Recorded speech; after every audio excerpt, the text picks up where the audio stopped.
Masjid Tawangsari sampai sekarang masih berdiri kokoh dan terawat. Masjid ini memiliki 3 bagian, yaitu bagian induk atau imam, bagian tengah, dan bagian serambi. Bagian induknya digunakan oleh jamaah laki-laki dan juga terdapat mimbar yang digunakan oleh imam. Selanjutnya di bagian tengah digunakan oleh jamaah perempuan, sedangkan bagian serambi dimanfaatkan sebagai tempat dakwah.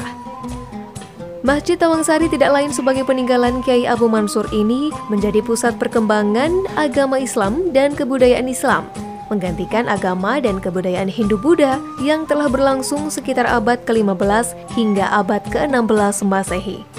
Hal inilah yang menjadi sebab munculnya masjid-masjid sebagai tempat beribadah bagi umat Islam dalam proses Islamisasi di Pulau Jawa. Dari masjid tentunya tidak beda dengan masjid-masjid yang lain. Namun bedanya di sini paling tidak memberikan wacana tentang kalau dalam konsep Islam itu misalkan dalam hal i'tikaf itu akan mencari masjid yang tua, karena masjid tua itu dibangun berdasarkan ketakwaan, usisa ala takwa.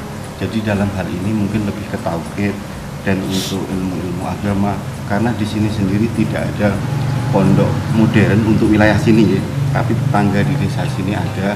Kemudian di sini juga mau berbau salaf banget juga enggak.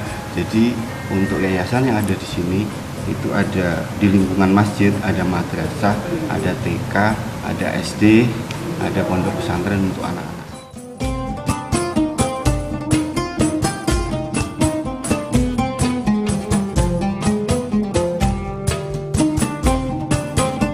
Selain itu, di sekitar Masjid Tawangsari juga terdapat madrasah dan pondok pesantren, di mana untuk sekolah madrasah ini masuk di siang hari setelah bergantian dengan sekolah dasar negeri, sedangkan para santri yang mengaji masuk sore hari. Untuk sites yang ada di wilayah sini, selain masjid ada pondok.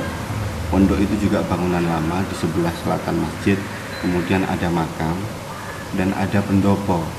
Jadi sebelum membangun masjid ini, beliaunya sudah membangun pendopo untuk mukim. Secara kemudian selang tidak beberapa waktu bangunlah masjid. Adapun yang dimakamkan di ini namanya Sentono makam Sentono, Mbak. Jadi Pasarean Sentono, bukan makam-makam warga desa. Ada makam Tawangsari di sebelah utara. Yang dimakamkan di sini ada Mbah Mansur, ada Nyai Lidah Hitam, dan Putri Alap-Alap. Nyai Lidah Hitam itu adalah istri dari Kiai Haji Abu Mansur. Dia berasal dari Sewulan. Jadi Tawangsari dengan Sewulan itu punya hubungan yang sangat dekat sekali. Kalau Mbah Mansur tadi dari Mataram, dari putra Mangkurat IV, kemudian menikah dengan Nyai Lidah Hitam yang dimakamkan di sini, itu putra dari Bagus Harun Basariah dari Sewulan. Beliau ini kalau di rentet keturunannya itu sama-sama keturunan dari Senopati.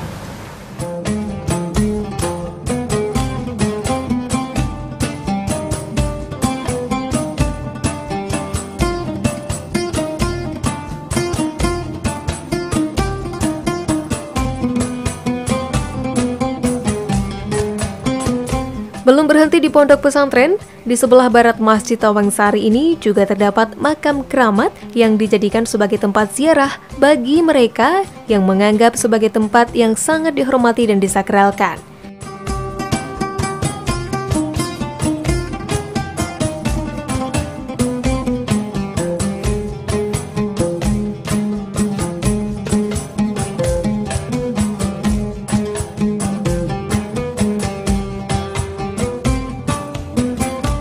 Pada makam utama terdapat makam Kiai Abu Mansur beserta istrinya, yakni Nyai Lidah Hitam, dan makam Raden Ayu Alap-Alap. Lalu, siapa sebenarnya Raden Ayu Putri Alap-Alap yang dimakamkan di Tawangsari ini?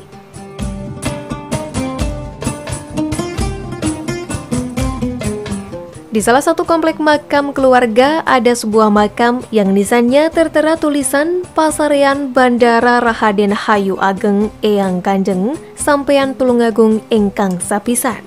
Kemungkinan bahwa yang sebenarnya datang ke Tawangsari pertama kali sebenarnya bukan Abu Mansur atau Qasim beserta istrinya Nyai Lidah Hitam, melainkan Abdillah putra Bagus Harun yang ke-7 dan beliau beristri Raden Ajeng Sulastri bergelar Raden Ayu Alap-Alap yang merupakan putri Raja Mataram.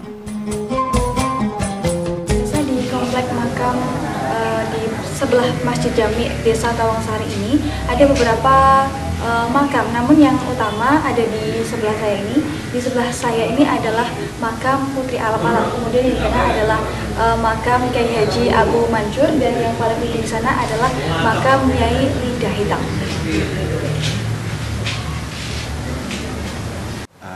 Sejauh ini memang tidak booming seperti makam-makam kayak di Kediri, di Sunan-Sunan itu, karena belum banyak yang tahu. Mungkin yang pertama, kalau sejauh ini dari luar kota ada, dari dalam kota juga banyak. Terlebih kalau bulan puasa gini, tiap malam itu ada yang berziarah ke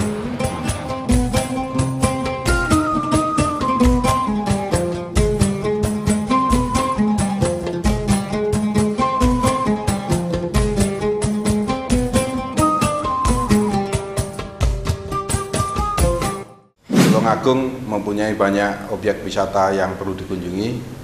Mau tahu keindahannya, saksikan pada hari Jumat pukul 15.30 hanya di JTV.